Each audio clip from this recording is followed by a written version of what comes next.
멜번에 산다 공식 헌정 팟캐스트 키위랑 호주 가자 2018년 11월 3일 녹음은 영국의 대헌장에 관한 것 두 번째 시간입니다.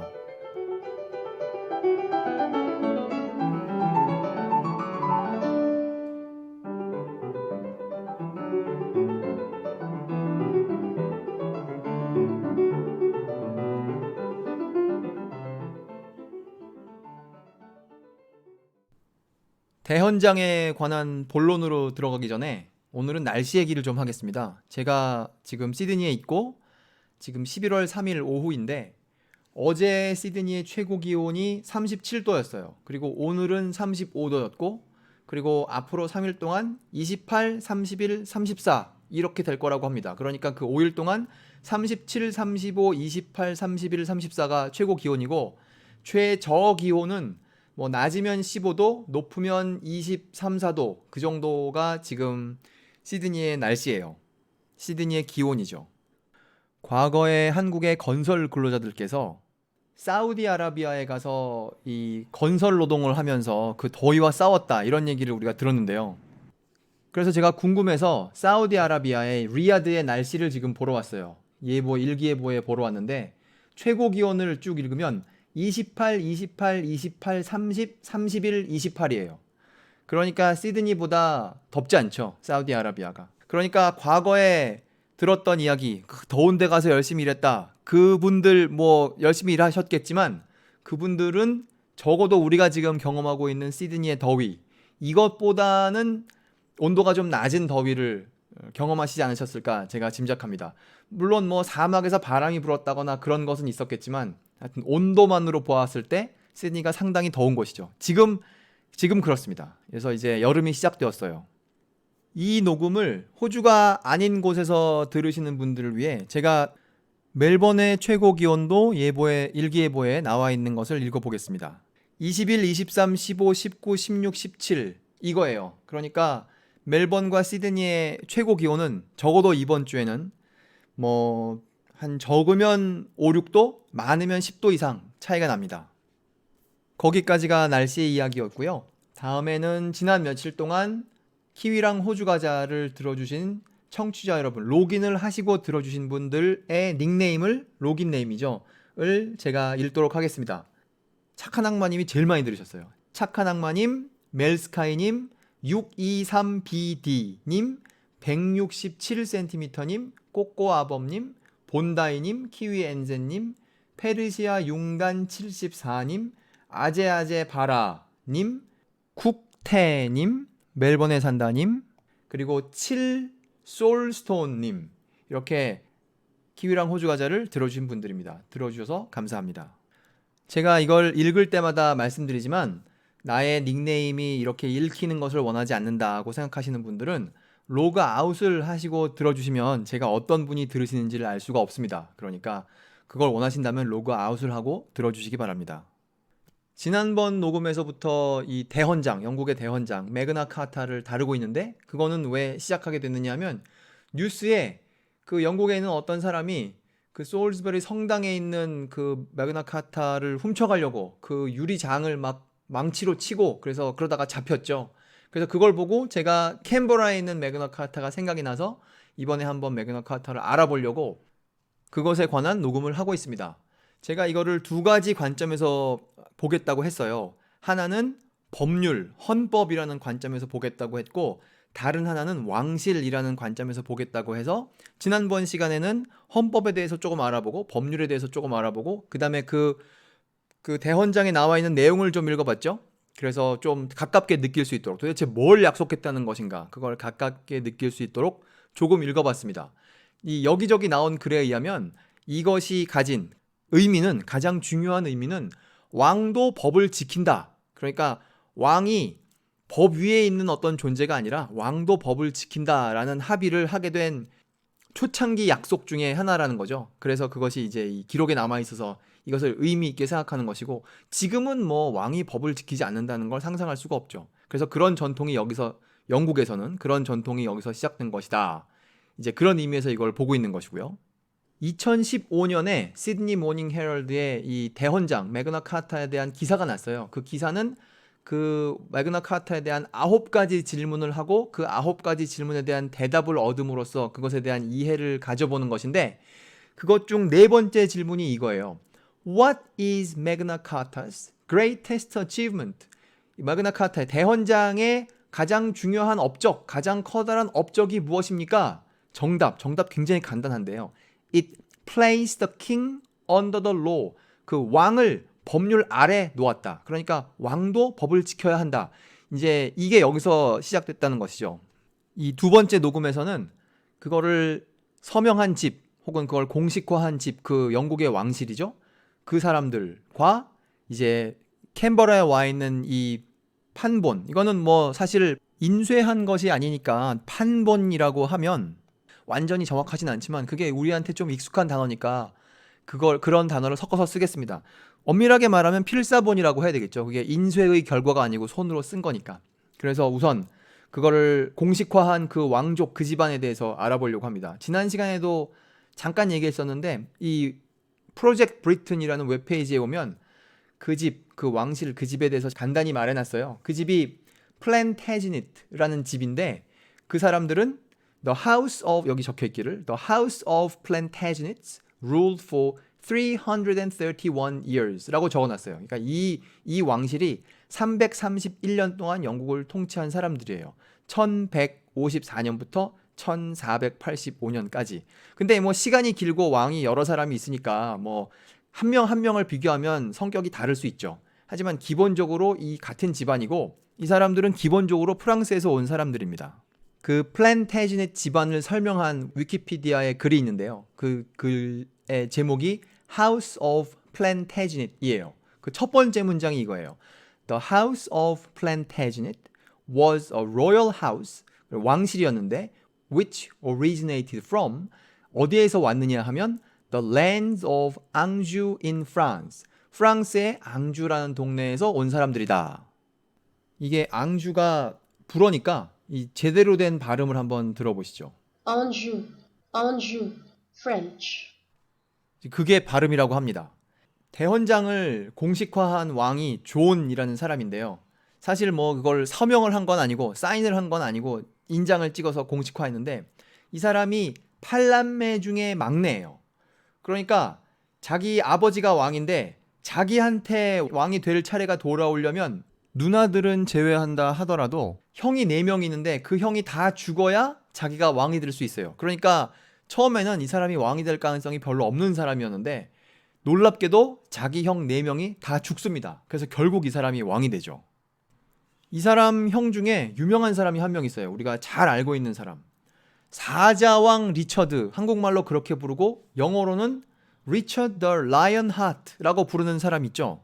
아마 모르긴 몰라도 만화 주인공으로도 많이 나오고 뭐 영화 이런 거에 많이 나오는 사람일 겁니다. 혹은 십자군 전쟁 그런 거에 대한 거 보면 싸움 잘하는 영국 사람, 그걸로 나오는 사람이 리처드인데 이 사람은 정말 뭐 싸움 잘하는 사람으로 유명했어요. 그래서 10대 때부터 자기 아버지를 대신해서 싸움터에 돌아다니면서 이제 싸움질을 하던 사람이죠. 이 사람에 대해서 보면 대충 한 뭐 장비나 여포 그쯤 되는 사람인 것 같아요. 이 개개인으로 싸움할 때도 싸움을 잘하고 아니면 이렇게 작전을 짜서 싸우는 그런 것도 잘하고 하여튼 싸움꾼입니다. 이게 이 사람의 존의 형인데 싸움 잘하는 사람은 결국 어떻게 되겠습니까? 싸움하다가 죽게 되겠죠. 자기 형이 싸우다가 죽었어요. 그래서 자기 형이 죽게 됨에 따라 존이 이제 왕이 되었죠. 왕이 된 것은 1199년. 그 1199년 시점부터 이 호주의 상원에 보면 지금 자기네가 갖고 있는 매그나 카타에 대해 설명한 부분이 있는데요. 거기를 조금 읽어보면 In 1199, King John inherited, 그 존 왕이 그 유산으로 물려받았습니다. 무엇을 물려받았느냐? Not only the British throne, 그 영국의 왕실도 물려받았을 뿐만 아니라 but also extensive lands in France.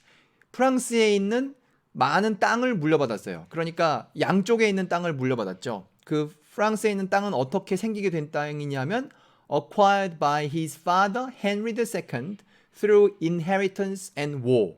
그러니까 자기의 아버지, 그러니까 자기네 형이 리처드고 자기와 형의 아버지인 헨리라는 왕이 그 왕도 유산으로 물려받았거나 전쟁을 통해서 넓히거나 뭐 그렇게 해서 생긴 땅이란 말이에요. 그러니까 원래 이 사람들이 프랑스에서 왔으니까 자기네가 원래 갖고 있던 프랑스 땅도 있고 영국에 와서 왕이 됐으니까 또 영국 영토도 있고 이렇게 땅이 여기저기 있는 사람이에요. 그런데 지금 1199년부터 1215년 사이에 프랑스 내에서 전쟁을 하면서 프랑스 내의 영토는 상당히 많이 잃게 돼요. 그래서 여기는 뭐라고 나와 있냐면은 The French Empire was substantially lost. 그러니까 상당 부분 그 프랑스에 있는 땅을 잃게 됩니다. 잃는 사람은 이제 존이죠. 그 전쟁을 지는 과정을 통해서 잃었지 않았겠습니까? 그러니까 그 지는 과정이 계속되면 그걸 더 잘해보려고 군대도 많이 모아야 되고 하니까 돈이 많이 들죠. 그러니까 돈을 많이 모으려고 하다 보니까 영국 안에 있는 영주들이랑 사이가 안 좋아지는 거예요. 근데 단순히 그 과정을 통해서 사이가 안 좋아지는 것뿐만 아니라 이 사람의 개인적인 성격상의 특성도 이 작용을 하게 되는데요. 뭐 온순하고 온화한 뭐 사람들과의 사이가 좋은 그런 사람 아니었겠죠. 여기 뭐라고 나와 있느냐? 이것도 지금 호주의 국회에 나와 있는 설명인데요. He was intemperate. 그러니까 성깔이 안 좋은 사람이에요. 절제가 없는 사람이죠. 그리고 또 어떤 사람이냐? Cruel in his manner. 잔인한 사람이에요. 그리고 unjust. 공평하지 않은 사람이에요. 그러니까 아주 뭐 좋은 조합이죠. 사람들한테 미움을 받을 수 있는 좋은 조합을 가진 사람이라고 볼 수 있습니다. 그래서 이 사람은 왕인데 프랑스에서 영지는 자꾸 잃게 되고 전쟁은 자꾸 지게 되고 돈은 더 필요하고 전쟁을 유지하려면 그래서 프랑스한테 복수를 하려면 또 땅을 찾기 위해서 돈은 필요하고 그리고 그 돈을 내고 싶어 하지 않는 영국의 영주들과 사이가 멀어지게 되죠. 그래서 이 왕의 입장에서 보면 이 영주들이 돈을 잘 안 내니까 그 땅을 자기 영주들에 있는 땅을 자기한테 다시 가져오고 압수하고 그 다음에 어떨 때는 그 가족을 그 영주들의 가족을 인질로 데려오고 그랬다는 거예요. 돈을 내라 이러면서. 그러니까 그걸 당한 사람들이 굉장히 많아진 거죠. 그 사람들이 의기투합을 해가지고 런던에 쳐들어옵니다. 1215년 5월 달에 반란군 그러니까 왕에 반대하여 한마음 한뜻이 된 영주들이 런던에 쳐들어와 성공한 게 이제 1215년이에요. 그러면서 이제 왕은 말을 들어라 이런 상황이 된 것이죠. 그러니까 이게 일종의 내전 상황에서 왕에 반대하는 쪽이 이길 만한 그런 상황이 된 거예요. 근데 이제 이 사람들은 마음속으로 평화롭게 이걸 끝내고 싶습니다. 평화롭게 끝내려면 영주들은 다시 나는 왕에 충성한다. 이렇게 해야 되고 왕은 규칙을 지켜서 잘 나라를 관리하겠다. 이렇게 서로 합의를 봐야 되는 것이죠. 이제 그 규칙이라는 것이 이 대헌장에 나온 규칙이 되는 것인데 그래서 이와 같은 상황 속에서 중재를 하는 사람이 대주교입니다. 스티븐 랭턴이라는 대주교가 왔다 갔다 하면서 이 문서를 이제 서로가 합의할 수 있게 하나 만들어내요. 그게 이제 대헌장인데 이 영주들은 원래 런던에 사는 사람들이 아니니까 이 막사를 차려야 될 거 아니겠어요? 그 막사를 런던의 어딘가에 차려놨죠. 그리고 그 막사와 영국 왕실, 그 존은 원래 런던에 사는 사람이니까 자기네 궁정이 있을 테고 그 중간쯤에 해당하는 곳이 템즈강 옆에 있는 러니미드라는 그 풀밭이었는데 거기 모여서 1215년 6월 달에 왕한테 이걸 보여주고 자 이제 이거대로 우리 합시다 이렇게 한 것이죠. 그래서 왕이 그래 내가 그대로 할게 라고 하여 6월 15일에 그거를 통과시켰다고 합니다. 거기에 나온 중요한 내용들은 아까 뭐 왕이 법을 지킨다고 두리뭉실하게 말했지만 더 구체적으로는 그 영주들을 혹은 다른 사람들도 마찬가지죠. 불합리하게 감옥에 넣지 않고 그러니까 어떤 규칙에 따라 감옥에 넣어야 되겠죠.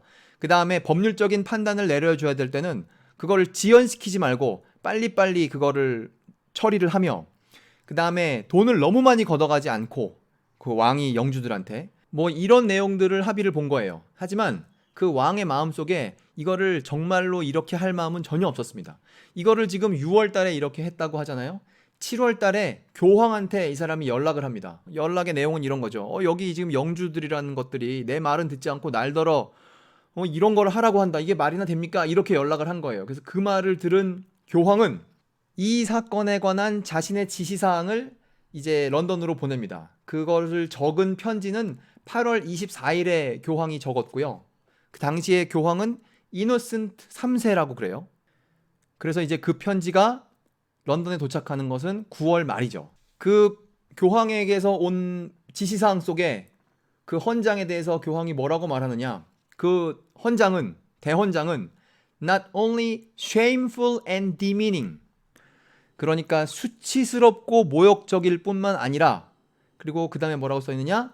but also illegal and unjust. 그것이 불법이며 부당하다. 이렇게 말하는 거예요. 그러니까 교황이 보기에는 그것이 왕에게 수치스럽고 모욕적이며 법률이라는 관점에서 보면은 불법이고 부당하다. 이거 네 가지입니다. 아주 이거 다 라틴어로 적었을 텐데 아주 문장이 화려했을 것이라고 봐요. 그러니까 여기에 있는 영어 단어만 다시 보면 shameful, demeaning, illegal, unjust. 그게 대헌장이라는 겁니다. 따라서 이런 특성을 가진 문서니까 교황님이 보시기에는 이것은 무효고 단순히 무효인 것이 아니라 영원히 무효다. 이렇게 발표를 하셨어요. 그러니까 이 상황이 되면 이제 그걸 원래 하려고 했던 영주들은 기가 막히지 않았겠습니까? 그래서 이제 싸움을 다시 해요. 왕이랑. 그러면서 이제 영주들의 마음속에는 어떤 생각이 드느냐? 야, 우리 이제 영국 하지 말고 우리 이 기회에 프랑스가 돼버리자. 이렇게 생각을 하고 나중에 루이 8세가 되는 현재 필립 2세, 그게 프랑스 왕이랬는데 그 사람의 아들한테 너 와서 이제 영국의 왕 해. 이런 작업을 하고 있었다는 거예요. 그래서 그 말을 들은 프랑스 왕자는 프린스 루이라고 이 문서에 나오는데 나중에 이제 루이 8세가 되는 사람이죠. 그 사람은 그래? 나 영국 왕 하라고? 그래서 정말로 자기 군대를 데리고 영국에 와요. 그래가지고 그 반역 세력, 그 영국의 왕과 뜻을 달리하는 영국의 귀족들, 영국의 영주들과 함께 이제 영국의 왕을 공격하려고 합니다. 그런 상황에서 존이, 그 왕이 죽어요. 1216년에 죽죠. 그리고 그 사람의 아들은 이제 헨리 3세라는 왕인데 그 자기네 아버지가 죽었을 때, 그러니까 자기가 왕이 되었을 때 그 아이가 9살이었어요. 그러니까 그 옆에 다른 어른들이 자기네 아버지가 임명해 놓은 신하들이 얘를 도우면서 나라를 이끌어가게 되죠. 그러면서 했다는 일이 저 반역 세력의 호감을 사서 다시 이쪽으로 돌아오고 영국 쪽으로 돌아오라고, 프랑스와 붙으려고 하지 말고 돌아와서 다시 이전에 살던 삶을, 과거에 살던 삶을 살자고 꼬시는 의미에서 1216년에 1215년 헌장의 개정판을 다시 발표합니다. 나 약속을 지킬 거야. 그러니까 우리 평화롭게 살자. 이렇게 한번 발표해요.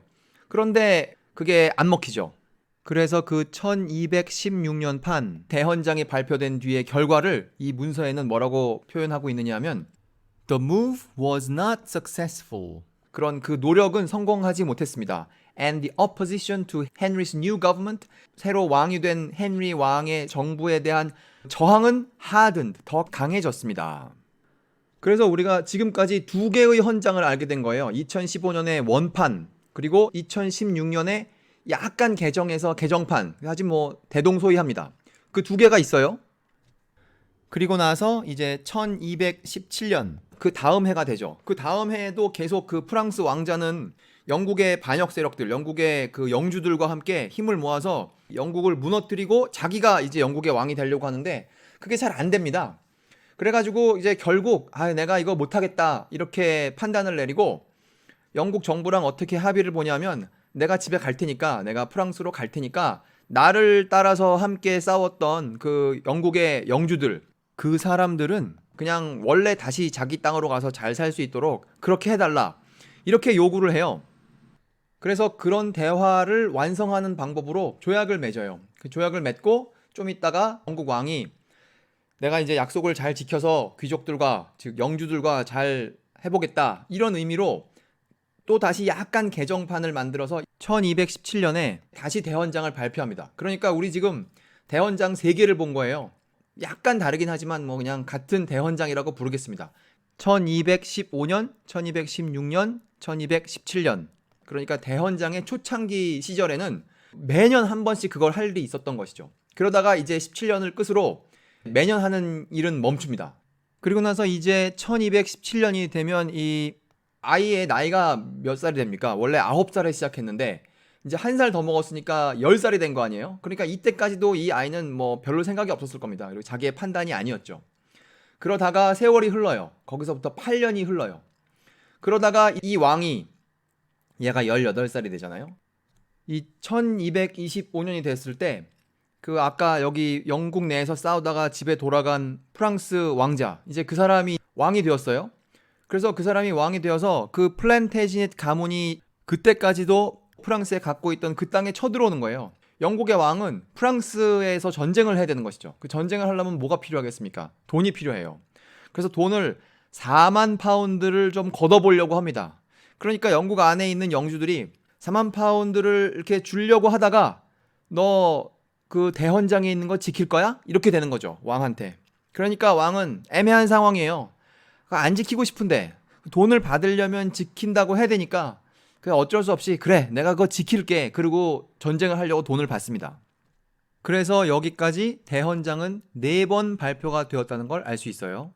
거기까지가 4번이고 한 번만 더 하면 끝입니다. 이 헨리 3세가 죽어요.